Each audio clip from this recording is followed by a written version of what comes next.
E hoje temos aqui na Casa de Jesus Edmundo César Barbosa Santos, natural do Rio de Janeiro, ator e diretor de teatro, formado em artes cênicas pela Universidade Federal do Estado da Bahia, também é professor de teatro, foi um dos fundadores da comunidade Arte e Paz de Salvador e coordenador de artes da Federação Espírita do Estado da Bahia, entre 2005 e 2010.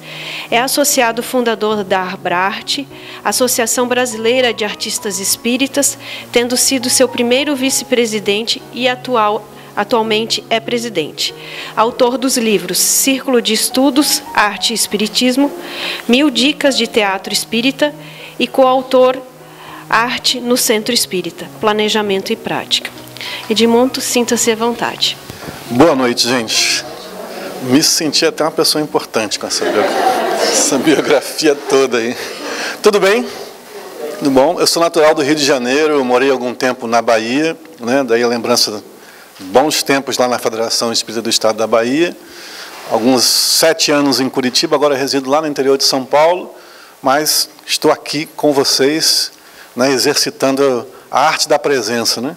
Que é a formação que eu tenho, que é na área de teatro, que é a arte de você estar presente para viver aquilo ali naquele momento, uma única vez. Essa é a nossa oportunidade da gente viver esse nosso momento.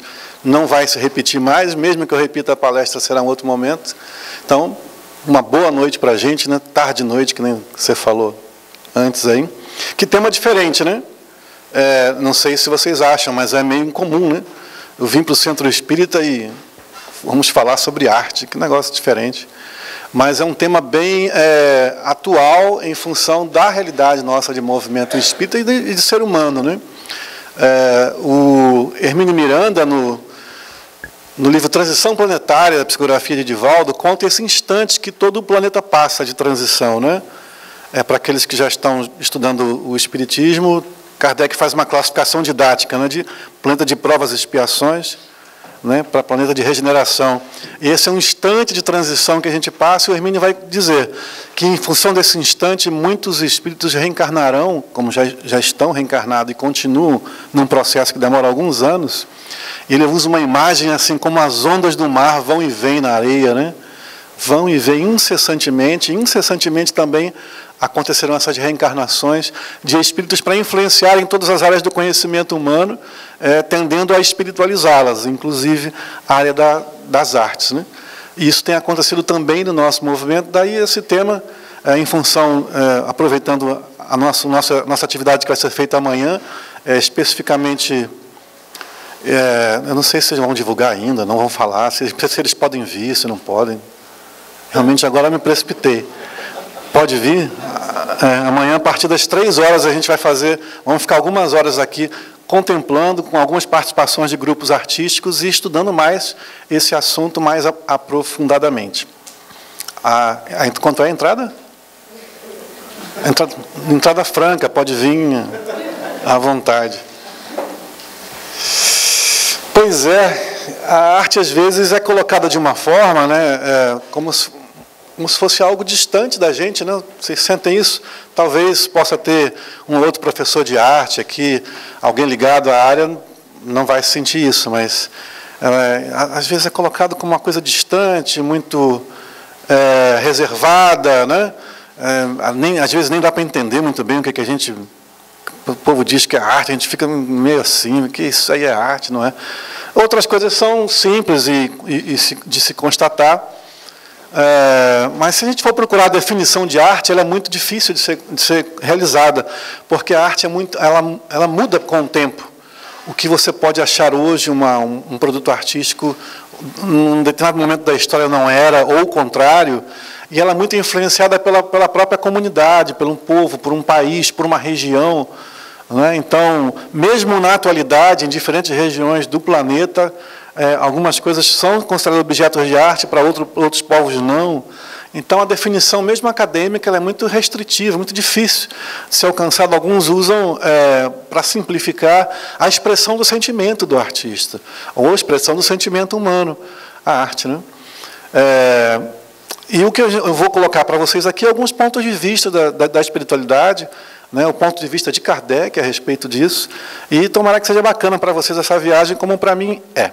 Mas aí eu vou fazer um parêntese só. Tem alguém que está vindo pela primeira vez hoje, está entrando aqui na Casa Espírita pela primeira vez? Temos ali, né, uma pessoa, mas não que sejam bem-vindos, estou falando em nome da instituição. É da tua vontade na casa, enfim. Sejam bem-vindos, mas devem ter também pessoas que, seja a segunda, a terceira, ou o segundo mês que está vindo às reuniões, ainda está compreendendo mais ou menos, né, os princípios básicos do Espiritismo, ainda não entrou num processo de grupo de estudo, né, de um estudo mais sistematizado. Aí eu vou tentar falar para essas pessoas, em alguns termos, algumas referências, para não ficar todo mundo muito voando. Para aqueles que já sabem mais, quem mais tem, mais dá. Então, sejam mais pacientes. Beleza? Combinado? E aí, eu vou trazer essa imagem, ó. Essa imagem de uma caverna na França. Os objetos artísticos, olha que curioso. Nós, 150 anos atrás, um pouquinho mais, Allan Kardec estava lançando o primeiro livro do Espiritismo, né? O Livro dos Espíritos, que contém a síntese da doutrina espírita. Se você quer conhecer a síntese do que é a doutrina espírita, o Livro dos Espíritos está lá. E se você recuar no tempo aí, 2000 anos a passagem de Jesus pelo planeta. Um pouquinho mais, um pouquinho menos. Os povos egípcios, a Grécia, na verdade, que influencia muito a nossa vida ocidental, na contemporaneidade inclusive, 500 anos ali, 300, 500 anos antes de Jesus, 2500. Aí lá no Egito, um pouquinho mais, os nossos objetos artísticos mais antigos, até há pouco tempo atrás, eles datavam de 5 a 8 mil anos da nossa história. Então, as constatações científicas e descobertas de objetos artísticos, pequenas estátuas de marfim ou esculpidas na rocha, datam de 5 a 8 mil anos, até que uma turma de pesquisadores descobriu uma caverna na França. E essa caverna, posteriormente, com os estudos, descobriu-se que a entrada dela havia sido soterrada. Então, o que estava dentro dela se preservou há muito tempo atrás. E não era uma caverna só, era um complexo que você entrava e ela bifurcava. Era um complexo de caverna, um espaço muito grande, que a sua área total era de 2.200 e poucos metros. Então, 2,5 km. Não era uma caverna pequena. Ocupava uma área de 2,5 km. E dentro dela descobriu-se aí algumas dessas pinturas. A caverna de Chavot, na França, e que datam de 25 mil anos atrás. As pinturas que aí estão, né, as pinturas rupestres que aí estão, datam em torno de 25 mil anos atrás. Posteriormente, na Alemanha, ali na fronteira com a França, descobriu-se outras cavernas, caverna de Lascaux. Tem um documentário que mostra toda essa pesquisa, chamada A Caverna dos Sonhos Perdidos, disponível no YouTube, com legenda em português, que era narrada em francês e em inglês, e que vai mostrar todo o detalhe disso que eu estou falando sinteticamente para vocês. E aí, entre as pinturas, para vocês terem uma ideia de tamanho, então a gente está, só para estimular vocês mudarem o pensamento de pintura rupestre, aqueles risquinhos, e que está na cabeça da gente do que é a pintura do Homem das Cavernas. Eram pinturas elaboradas, e muitas delas. E aqui essa rouba a cena, né, que esse não é um boi, é um búfalo, não é um bisão, um nome do animal da época. Mas tem outras aqui, ó, outros animais aqui. Aqui por trás, ó, tem outro. Essas pinturas foram feitas com diferenças também de 1000 anos uma da outra. Essa caverna, por muito tempo, ficou sendo utilizada para se fazer as pinturas, até que a entrada desmoronou, e aí não se teve mais acesso, e ela foi preservada em função disso. Deixa eu ver se o próximo desenho aqui, só para... Não é... E entreguei o que vem à frente. Vou voltar ali o desenho dos vários desenhos, né? Aqui parece que é só uma caverna, mas não é. Aqui é uma parte, lá um corredor. Ela teve aberta a visitação por um bom tempo, mas hoje os franceses fizeram o seguinte: não permitem mais a visitação, porque a respiração das pessoas interferia na manutenção das pinturas, e eles construíram uma réplica da caverna ao lado, com a cópia de todas as pinturas, para que as pessoas possam visitar o que parece, né, o que imita a caverna. Por que eu estou falando disso aqui? Essas pinturas estavam lá, mas nas pesquisas não se descobriu nenhum objeto cerâmico, por exemplo. Nenhum utensílio doméstico. Não se descobriu vaso, ferramenta, nada.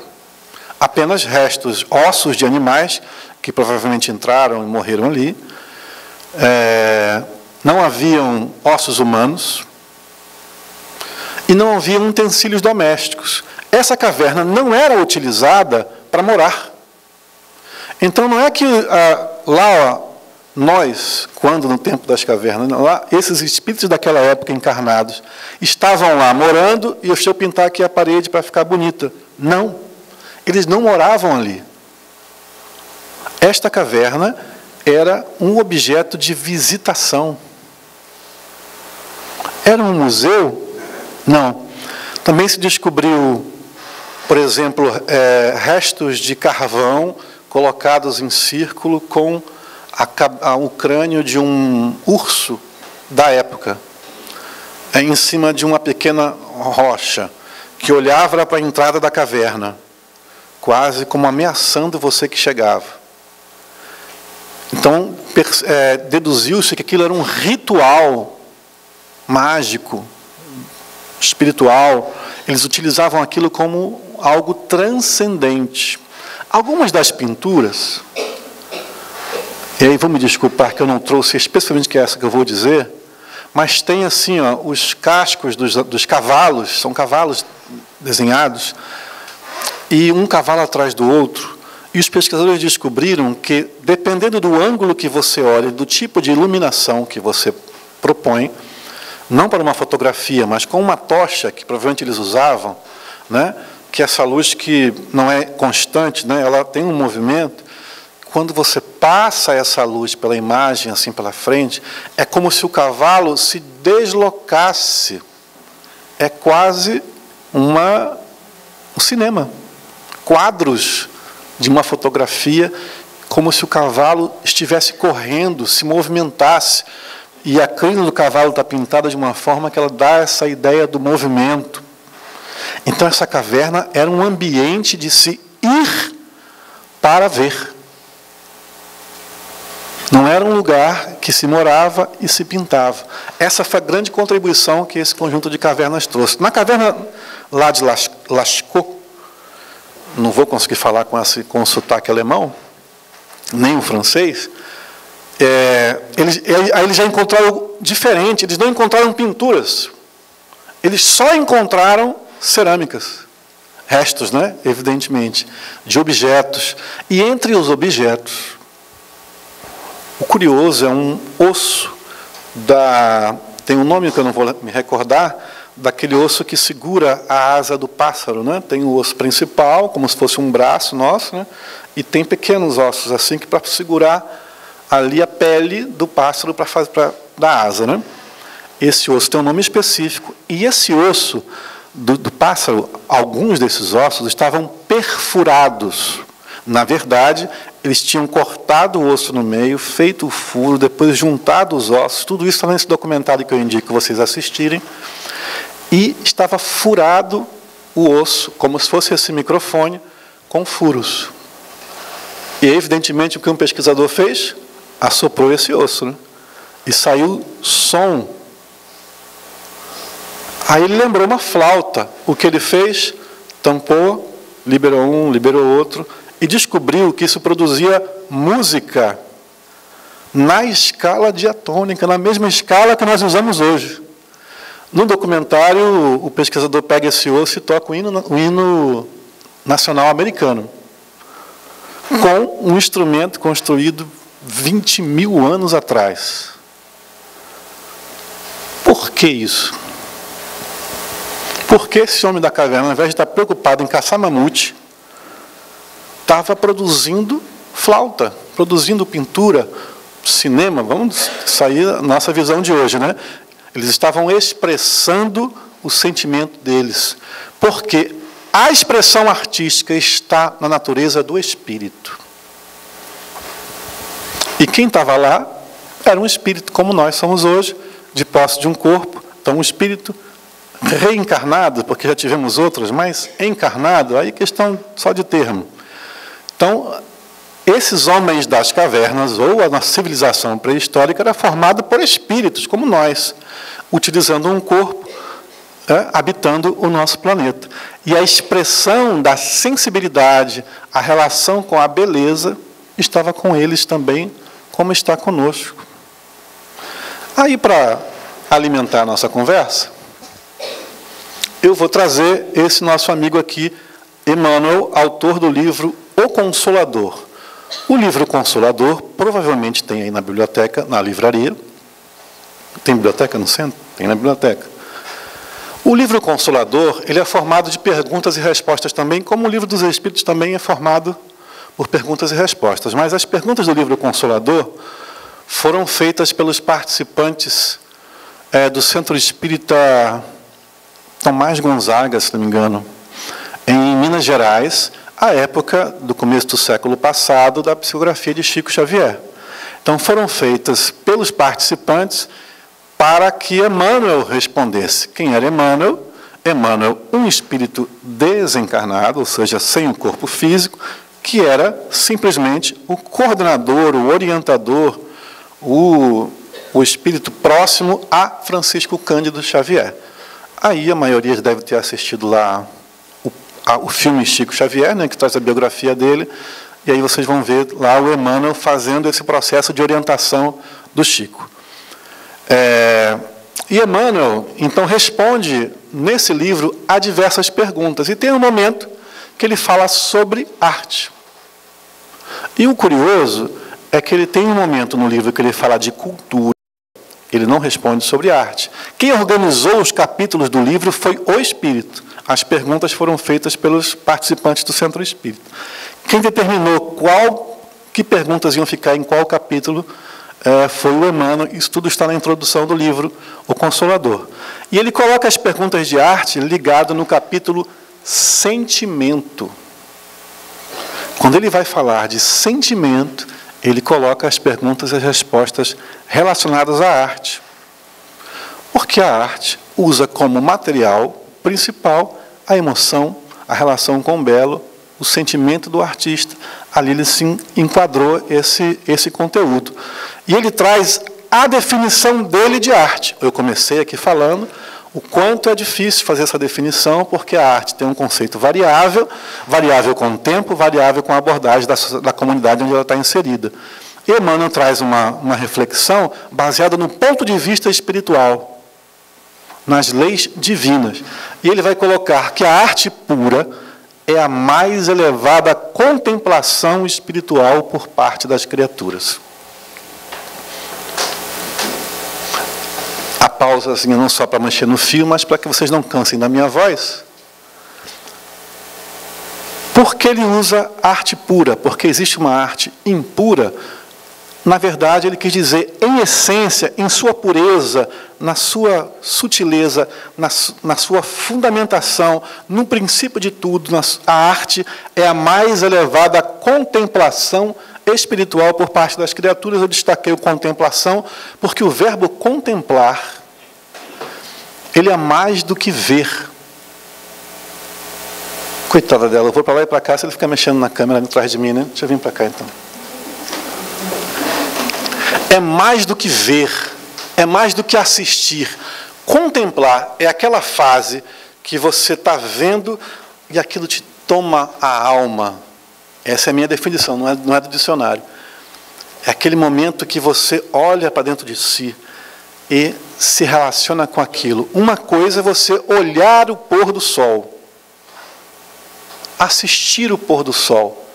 Quando você contempla, você está ali assistindo o pôr do sol e aquilo te traz uma emoção, ou uma lembrança, ou um estado de espírito que você nem sabe qual é, uma emoção que às vezes você não domina racionalmente. Né? Isso é contemplar. É mais, é essência. Então, para Emmanuel, utilizando o ponto de vista da espiritualidade, a arte é essa forma de contemplar espiritualmente, quando a criatura, o indivíduo, é a forma mais elevada de você entrar nesse momento, nesse estágio, nessa sensação. E Leon Denis, um apóstolo do Espiritismo contemporâneo de Kardec, que permaneceu divulgando as ideias espíritas após a desencarnação de Kardec, vai colocar que se relacionar com a arte, e quando você entra nesse momento de percepção sensível, você está trazendo consigo, está se religando à natureza divina. Então a arte é um caminho para Deus. E a sua afetividade enquanto o seu afeto enquanto artista, enquanto contemplador da obra, influencia em você e te liga ao divino. Para dar tempo de vocês pensarem, digerirem espiritualmente tudo isso, aí eu vou convidar a Sayonara para dizer uma coisa para vocês, que é uma poesia. Ah, tem outro microfone.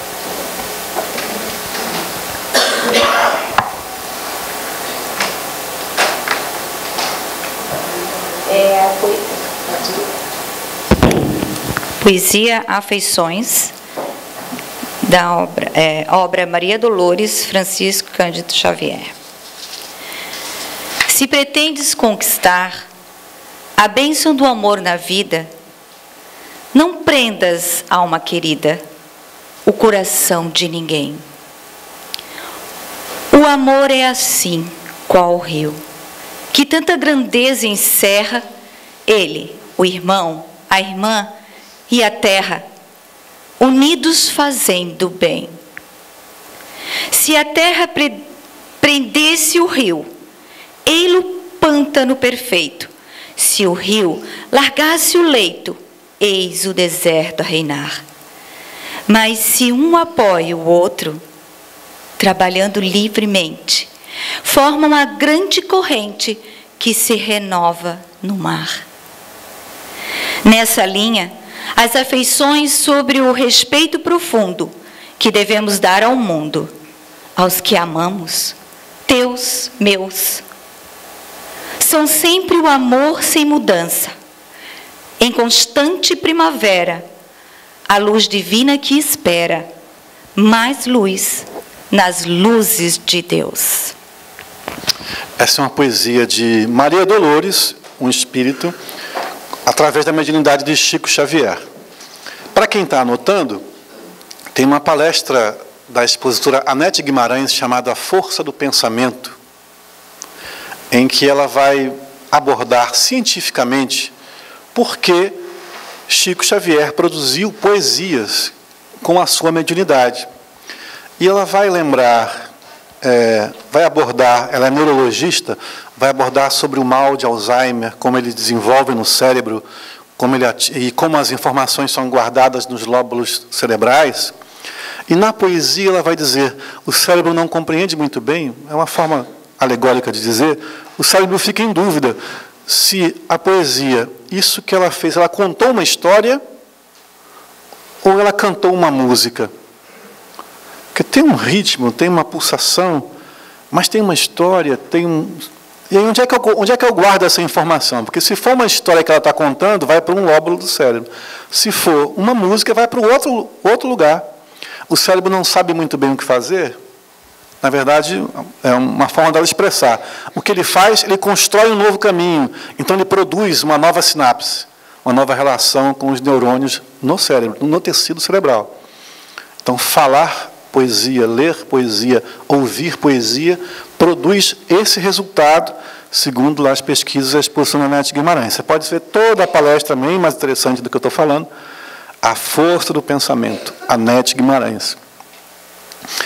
Então, estou trazendo isso porque para o artista, né, para o que faz, fica. Né, tem aquela imagem de que fica o perfume na mão de quem oferece flores. Né, então, para o artista, fica essa energia que chega até você.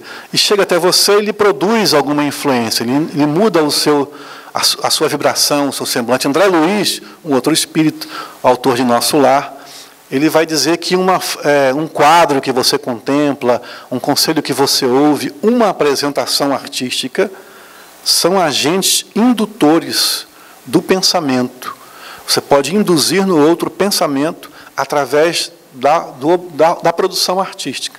E se a gente faz isso com a intenção do bem e com essa habilidade, com a técnica de fazer isso, considerando o belo, a leveza, a busca de Deus, no caso da gente que produz isso aliando o espiritismo, isso irradia e influencia a quem vê, a quem contempla, a quem assiste e também a você que faz. Mas, continuando, para não ficar perturbando vocês com os meus pensamentos vastos, e ele vai dizer isso aqui ainda no Consolador, lá o Emmanuel. O artista verdadeiro é sempre o médium, o intermediário das belezas eternas.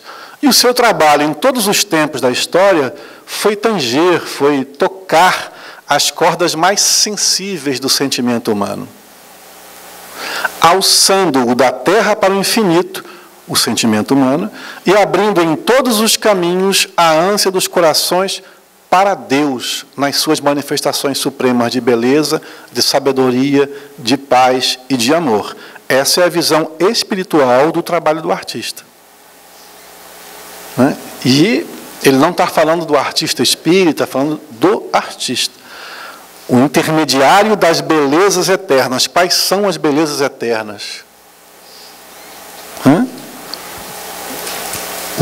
O que há de mais belo e que é eterno no universo? Vale errar, vale chutar. Podem responder. O que há de mais belo e que é eterno no universo? A evolução? A natureza? O espírito.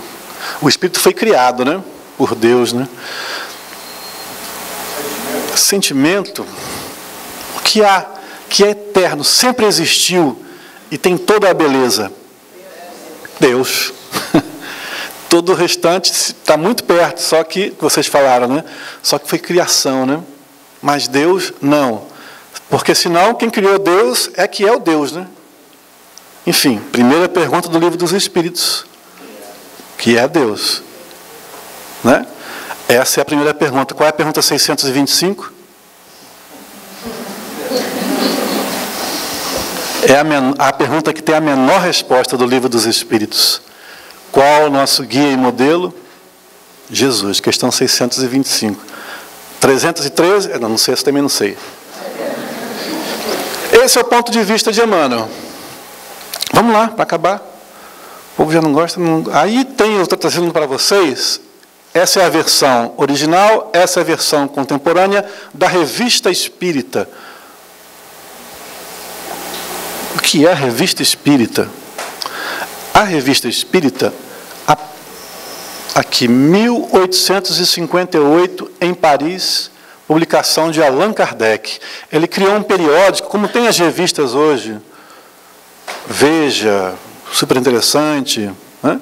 Ele criou a Revista Espírita, uma vez por mês, nas bancas, e fazia bastante sucesso. Ele mandava para outros países. Nessa Revista Espírita, ele contava, entre outras coisas, as reuniões que ele fazia no primeiro centro espírita do mundo, que se chamava União... Eu ia falar União das Sociedades, não. União? Sociedade Parisiense de Estudos Espíritas, não tem união nenhuma na palavra. Sociedade Parisiense de Estudos Espíritas, o primeiro centro espírita do mundo, criado por Kardec, se reunia durante a semana, fazia reuniões de intercâmbio com a mediunidade e se debatia muito sobre o tema da doutrina espírita. Nessa sociedade participavam diversas pessoas, inclusive os artistas. Allan Kardec, na verdade, é um pseudônimo, né? O nome verdadeiro dele era Hippolyte Léon Denisard Rivail, dependendo da pronúncia de quem lê, que era um pedagogo francês, muito conhecido à época, e na hora de publicar o Livro dos Espíritos, ele resolveu usar um pseudônimo de um nome dele, de uma outra encarnação, que era a informação que ele tinha, Allan Kardec. Bom, voltando. E ele era um homem que conhecia as artes. Estamos falando da França, em Paris, nos 1850, né, aquele período ali pós-napoleônico, enfim. As questões políticas da França são bem movimentadas nessa época, mas Kardec nasceu em 1804, então ele viveu ali, volta para a França em 1821, então de 21 a 69, viveu uma efervescência cultural, ele lidava, ele conhecia com os artistas e alguns participavam da Sociedade Parisiense de Estudos Espíritas, que publicava a Revista Espírita. Por que eu estou falando isso tudo? Para vocês entenderem o meu próximo slide. Quando lá na Revista Espírita, ele entrevistava os espíritos sobre diversos assuntos. E ele ia aprendendo e organizando o conteúdo, lançava na Revista Espírita, via a repercussão que dava, as dúvidas, aprimorava, depois lançava um livro. O Evangelho segundo o Espiritismo, a Gênese, aí tem as obras básicas. E um desses espíritos aparece, que era um dramaturgo, e ele faz a seguinte pergunta para o espírito, sobre arte. Era um assunto que eles estavam conversando entre eles, os encarnados, né, os participantes da sociedade, né? Houve um dia a arte pagã, nós temos a arte cristã. Haverá um dia a arte espírita, já que estava nascendo o espiritismo? E a resposta do Benvenuto Cellini, na reunião de 23 de novembro de 1860, dentro da resposta ele coloca: o verme é verme. O verme aqui está sendo usado como sinônimo da palavra lagarta. O verme é verme. Torna-se o verme de seda. Depois disso, borboleta. O que há de mais aéreo, de mais gracioso do que uma borboleta? Pois bem, a arte pagã é o verme, a arte cristã a crisálida e a arte espírita será a borboleta. E Kardec vai desenvolver esse comentário na Revista Espírita de dezembro de 1860, a comunicação foi em novembro e foi publicada em dezembro, dizendo disso, de que são fases, né, da lagarta, a crisálida e a borboleta etérea. Então a arte pagã com seus vários deuses, a arte cristã falando de um Deus único, mas ainda mostrando o sofrimento dos mártires, dos santos, e a arte espírita que viria, né, que surgiria com a influência do espiritismo na sociedade, de mais etérea, de mais leveza.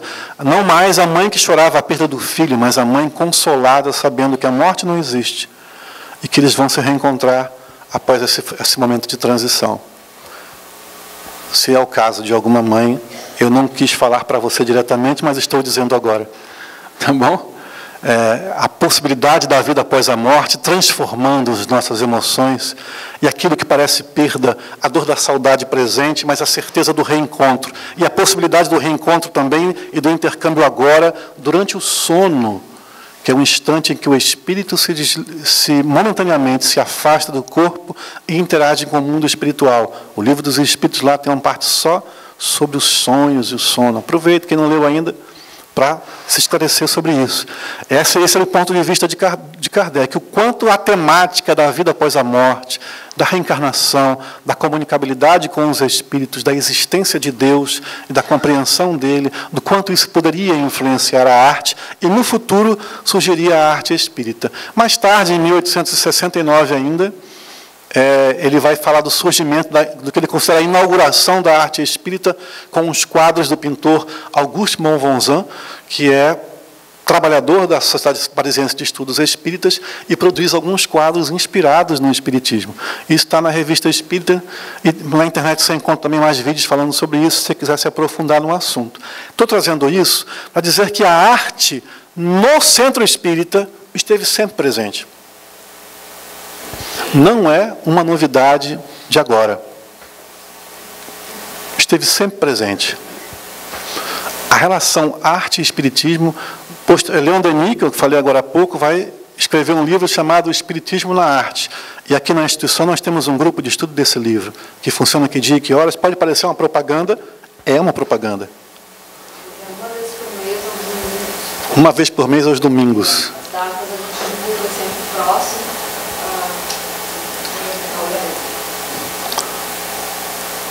Continua Kardec, agora no comentário da comunicação do Espírito.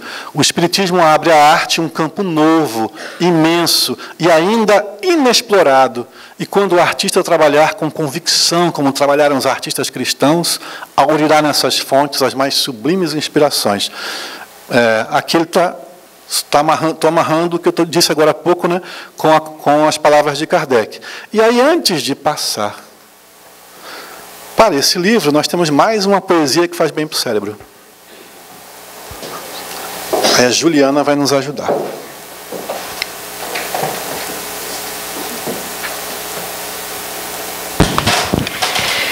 Esta poesia, ela é de autoria da poetisa Alta de Souza.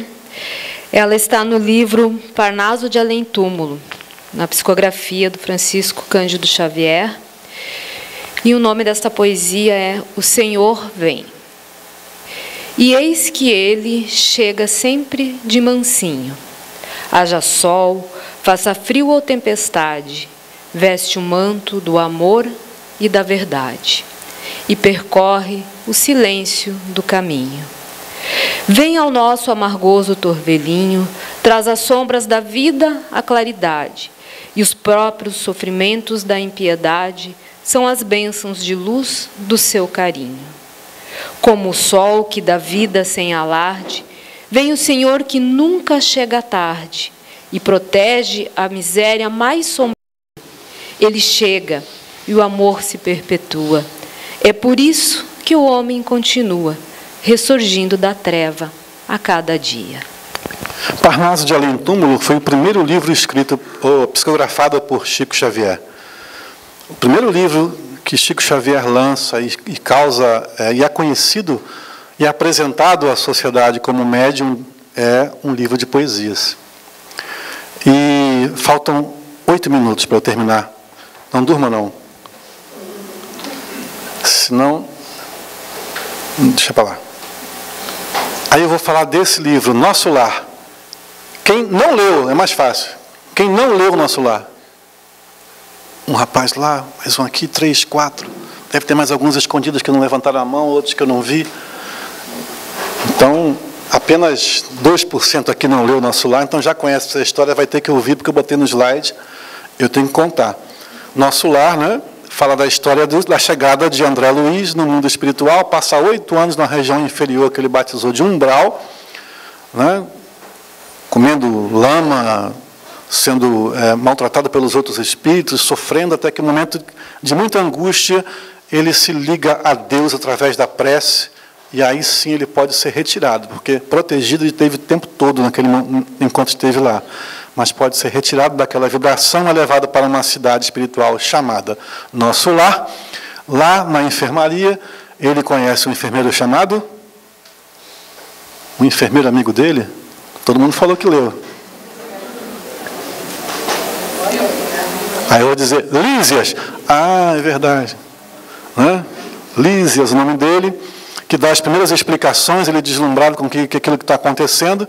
E no capítulo 3 ele descreve que ele está ali sentado, deitado na maca, e os sons entram no quarto como se fossem, as notas musicais, como se fosse uma colmeia, né, de sons. Ele não diz, eu ouvi uma música. Vou botar para vocês o que ele fala aqui, ó. Mal não saíra da consoladora surpresa que ele estava dizendo antes do capítulo, divina melodia penetrou o quarto adentro, parecendo suave colmeia de sons a caminho das esferas superiores. Ele não ouviu isso de uma caixa de som. O som invadiu o quarto como se fosse parecendo uma suave colmeia de sons. As abelhinhas, as notas musicais, o som invadiu o quarto, era físico para ele, era material, ele não estava ouvindo, ele estava percebendo e vendo aquilo ali. Aquelas notas de maravilhosa harmonia atravessaram-me o coração, ponto. Ante meu olhar indagador, o enfermeiro, que você já sabe o nome, que permanecia ao lado, esclareceu bondoso: é chegado o crepúsculo em nosso lar. Em todos os núcleos desta colônia de trabalho, consagrada ao Cristo, há ligação direta com as preces da governadoria. Então, no crepúsculo, ali, no horário que começamos aqui o estudo, esse é o momento que toda a cidade espiritual se reunia em oração, se ligando direto com as orações da governadoria, que era a prefeitura da cidade lá, né? Que tinha um governador que gerenciava junto com outros auxiliares. E ele continua. Ah, não, peraí, que não é agora que ele continua. Então ele fala: eu quero ir ver isso. E o enfermeiro diz: você não tem condições, não, me ajude aqui, vá. E leva ele para um auditório, onde ele entra no auditório, tem uma arquibancada e um telão. E nesse telão, aquilo é espantoso para ele. Ele escreveu isso em 1900 e bolinha, lá, 17, 20 e pouco, que foi publicado posteriormente. Esse é o tempo que ele está vivendo isso, não conhecia, né, cinema tridimensional, televisão colorida, enfim. E ele viu um telão multicor com imagens que passeavam. Sempre que eu leio, eu lembro das antigas proteções de tela que existiam dos computadores velhos, que ficavam mexendo assim, lembra? Se você lembra... Se você lembra disso, aquele negócio mexendo, ele vê a tela. Aí na tela aparece lá o governador, com 72 anciões, se não me engano, se não estiver errando o número. Que surpresa, ele vê uma transmissão cinematográfica lá do lugar onde está o governador, que não é ali no hospital, é lá na governadoria. Então, essa transmissão acontecia para toda a cidade. E aí, o governador, na hora da prece, acontece o seguinte. Mal Lísias terminar a explicação, as 72 figuras, que são os anciões, do qual ele reconhece o que foi socorrê-lo, que é o... Não, o ancião que foi socorrê-lo lá no umbral. Tá bom, eu dou a dica, Clarencio. Ah, verdade. Mal terminar a explicação, as 72 figuras começaram a cantar harmonioso hino repleto de indefinível beleza. A prece deles é uma música. Estou acabando. A fisionomia de Clarencio nos círculos veneráveis companheiros figurou-se-me tocada de mais intensa luz. O cântico celeste constituía-se de notas angelicais de sublimado reconhecimento. Pairavam no recinto misteriosas vibrações de paz e de alegria. E quando as notas argentinas fizeram um delicioso staccato, né, que é uma pausa na música, desenhou-se ao longe, em plano elevado, um coração maravilhosamente azul, com estrias douradas, com detalhes dourados. Então, aquele canto, nesse instante de prece, produzia imagens. Produzia a imagem de um coração com estrias douradas. Ele achando aquilo tudo fenomenal, e ele vai descrever que aí o que acontece quando eles terminam de fazer a oração? Olha que interessante. Ele fala assim: em seguida, cariciosa música respondia aos louvores, procedente talvez das esferas distantes, das esferas mais elevadas de nosso lar, produzia-se música. Foi aí que a abundante chuva de flores azuis se derramou sobre nós. Mas, se fixávamos os miosotes celestiais, não conseguimos detê-los nas mãos. Tentava pegar, mas ele desfazia, porque não eram flores, era energia, né? Tentava pegar, aquilo desfazia, mas penetrava os corpos espirituais deles, né? perispírito. O que é perispírito? Tem que estudar no Livro dos Espíritos. Não dá tempo de explicar. As coroas minúsculas desfaziam-se de leve ao tocar nos afrontes, experimentando eu, por minha vez, singular renovação de energias ao contato das pétalas fluídicas que me balsamizavam o coração. É um ciclo que ele descreve: a prece do governador, a resposta da prece das esferas superiores, as duas em forma de melodia, e isso irradiando a ele que não estava lá, estava aqui no hospital. Sobre nós, no hospital, caía essa energia, assim como em diversos lugares em que todos estivessem sintonizados. Isso está descrito no nosso lar, como inúmeras situações da prática da arte lá, com crianças cantando. Aí vem uma pergunta: se tinham crianças cantando, tinha alguém que ensaiava, tinha alguém que regia, então tinha curso de música? Isso no livro não diz. São perguntas que a gente fica elucubrando. Terminada a oração, aí terminando o capítulo 3 e já a minha exposição, terminada a oração, regressei ao aposento de enfermo, amparado pelo amigo Lísias, que me atendia de perto. Entretanto, não era mais o doente grave das horas antes. A primeira prece coletiva em nosso lar operara em mim completa transformação. Conforto inesperado envolvia-me, faltou um hífen, envolvia-me a alma. Esse é o poder da prece. Tomara que nós possamos dizer, né, que não era mais o doente grave das horas antes, depois que comecei a frequentar a Casa de Jesus, que é um nome forte para um centro espírita, né? Ou é ou não é? Que eu não seja mais o doente grave das horas anteriores, depois de ter essa oportunidade de estudar e de compartilhar com vocês essa energia, né, que opere em mim uma completa transformação. Ele vinha da dor e conseguiu o reequilíbrio. O livro vai contar toda essa narrativa. Aqueles que não leram, vale a pena. Dica: assista o filme, que ajuda bastante a você compreender o livro. E já abrindo espaço lá para as pessoas de azul que estão lá no fundo, eu vou concluir o meu estudo deixando essa reflexão de que a arte no nosso cotidiano, e está presente no nosso cotidiano, né? Eu passei rapidinho hoje pela cidade, eu vi uma área que tinha uma pista de skate e uma baita pintura colorida, né? Bem característico da tribo dos skates. Que bacana, né? A cidade tem os seus espaços de arte pública, não só aquela arte reservada, está no nosso cotidiano. Se você quiser ser mais amplo, você vai ver essa arte divina fazendo o pôr do sol com a gente, fazendo a vida, né? Nos dando essa oportunidade. E o Centro Espírita hoje recebe a arte, mas essa é uma ilusão nossa, de que agora o movimento espírita está abrindo as portas para a arte. A arte sempre esteve no nosso movimento espírita. O espiritismo no Brasil, Humberto Brussolo, um italiano lá em São Paulo, a primeira peça de teatro espírita, 1914. Faz muito tempo.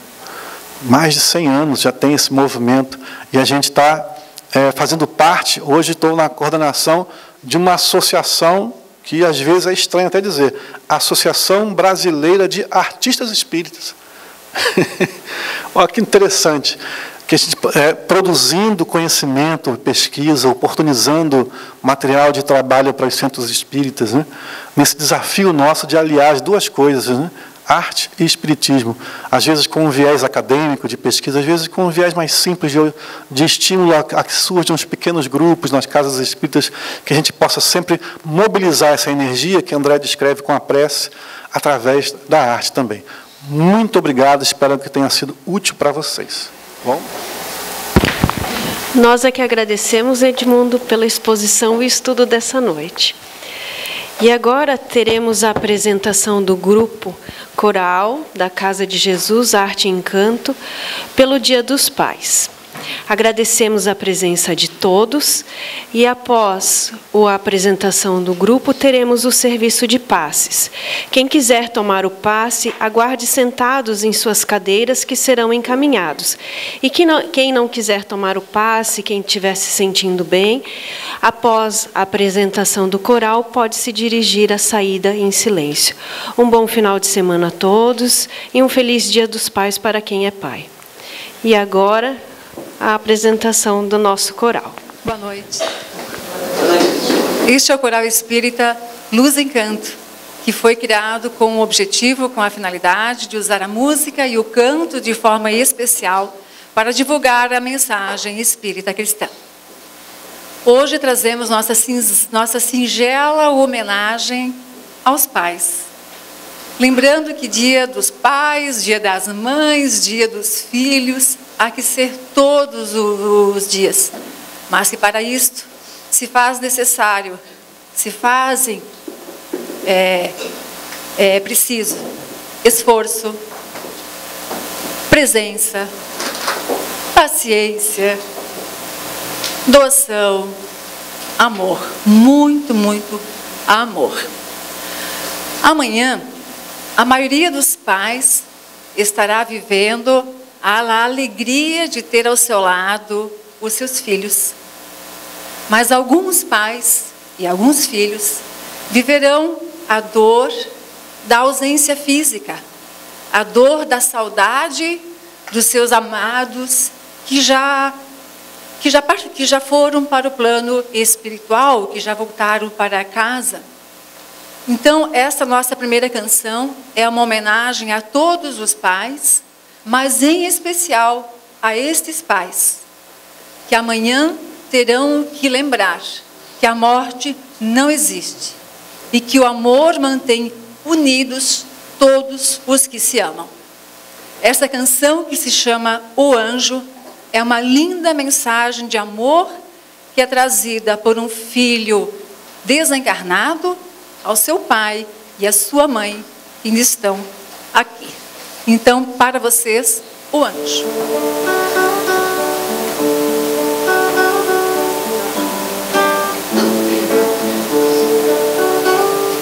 Mãe, não chores, mãe, estou aqui, perto de ti. Vim te agradecer pelos carinhos que recebi. Não fiques triste, pai, pois estou bem. Lá onde moro, só reinam bem. Eu tenho amigos pra me ajudar, me proteger, me ensinar. Nós vamos nos ver neste lugar, basta orar e esperar. Nós vamos nos ver neste lugar, basta orar e esperar.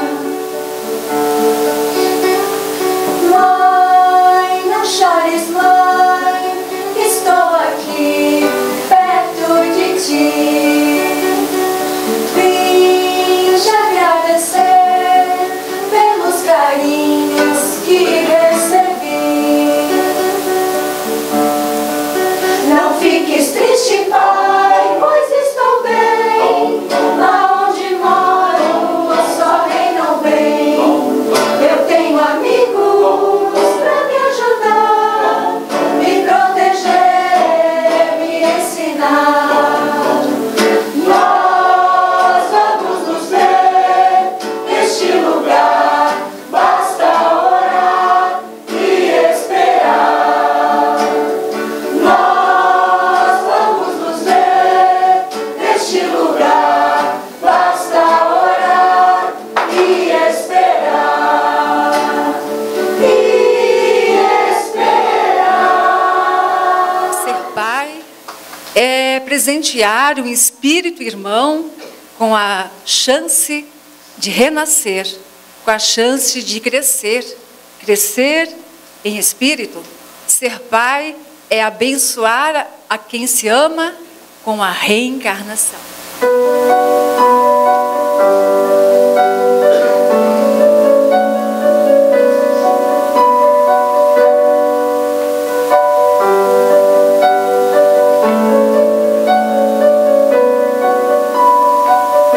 Já parou pra refletir o que você faz aqui? De onde veio, pra onde vai?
Algum dia nós vamos amar uns aos outros como se todos fossem nossos filhos, como se todos fôssemos pais, como se todos fôssemos mães. Algum dia vamos enxergar o nosso filho no filho do outro. E quando este dia chegar, finalmente teremos paz. Para encerrar, nossa terceira e última canção, Paz. A paz do mundo começa em mim. Se eu tenho amor, com certeza sou feliz. Se eu faço bem ao meu irmão, tenho a grandeza dentro do meu coração. Chegou a hora da gente construir a paz. Ninguém suporta mais o desamor. Paz pela paz, Pelas crianças, paz pela paz, pelas florestas, paz pela paz, pela coragem de mudar. paz pela paz, Pela justiça, paz pela paz, a liberdade, paz pela paz, pela beleza de te amar. a paz no mundo começa em mim. Se eu tenho amor, com certeza sou feliz. Se eu faço bem ao meu irmão, tenho a grandeza dentro do meu coração. Chegou